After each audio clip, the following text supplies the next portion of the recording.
ሰላም ሰላም በዓለም ሁሉ ዙሪያ ያላችሁ የሌልጂ ዩቲዩብ ቻናል ተከታታይ ሆናችሁ ውድ የጌታ ቤተሰቦች እንደምን አላችሁ?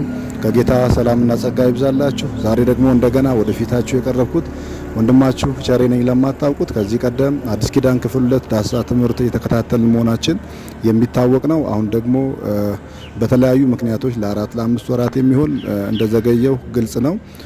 ይሄም የሆነበት ምክንያት ምንድነው ካላችሁ ባይብል ስኩል እየተማርን ነበር። ያን ደግሞ እግዚአብሔር ረድቶን ለአንድ አመት ተከታታይ ትምህርት የሚሰጥ ነበር። በዚያ ትምህርት ላይ በግሬት ኮሚሽን ኢንተርናሽናል ሊደርሺፕ በዚያ ላይ ያለውን ትምህርቶችን ተከታትለን ጨርሰን እግዚአብሔር ረድቶን ያንን ኮርስ የወሰድንበት ሁኔታ አለ። ከዚህ አንፃር በተለያዩ ሁኔታዎች ከጊዜ እጥረትና በሌሎች አገልግሎቶች ከመሆን አንፃር የተነሳ ያው ያልተገናኘውበት ሁኔታ አለ። አሁን እንደገና በአዲስ ክብር በልዩ ኃይል በልዩ ጸጋ ወደፊታችሁ የምቀርብ ስለሆነ እንግዲህ አብረን ፕሮግራሞቻችን የምንከፋፈል ይሆናል።